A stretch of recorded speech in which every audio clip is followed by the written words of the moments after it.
Gerakan Perlawanan Islam Hamas keras mengkritik rencana peluncuran senjata atau pemindahannya dari Gaza.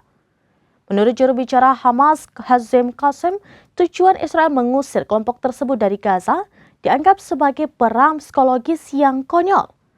Merespon hal itu, Hamas tidak akan menarik diri atau melucuti senjata mereka. Gerakan Perlawanan Islam Hamas keras mengkritik rencana peluncuran senjata atau pemindahannya dari Gaza. Menurut juru bicara Hamas, Hazem Qassem, tujuan Israel mengusir kelompok tersebut dari Gaza dianggap sebagai perang psikologis yang konyol. Merespon hal itu, Hamas tidak akan menarik diri atau melucuti senjata mereka. Menurut Qassem, semua keputusan mengenai masa depan Gaza harus melalui konsensus nasional Palestina, yakni bukan melalui tekanan dari pihak luar. Qassem menilai tuntutan Israel untuk melucuti senjata Hamas dan mengusir mereka dari Gaza semakin memperburuk situasi. Diketahui kendati mencapai gencatan senjata sejak Minggu 19 Februari, Israel hingga kini kerap mengeluarkan ancaman ke Hamas. Sebelumnya, Netanyahu berkomitmen pada tahap kedua dari kesepakatan pertukaran yang meliputi peluncuran senjata Gaza. Hal itu disampaikannya sembari menolak rencana apapun untuk mentransfer kendali dari Hamas ke otoritas Palestina. Lantas, hal itu mengindikasikan otoritas Israel tengah bersiap untuk melanjutkan operasi militer. Israel beralasan tengah terjadi ketidakpastian atas keberhasilan tahap kedua.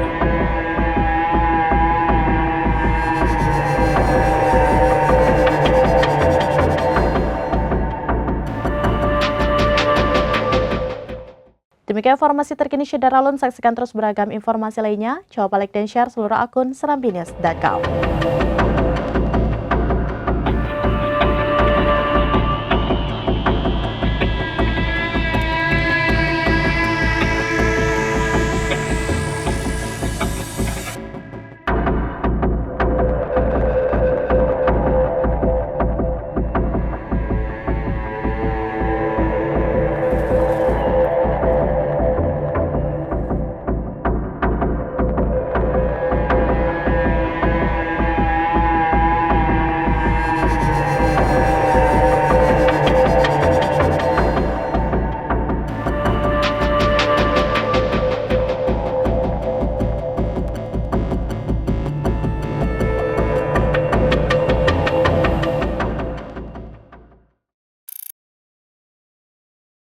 Download Tribun X sekarang, menghadirkan lokal menjadi Indonesia.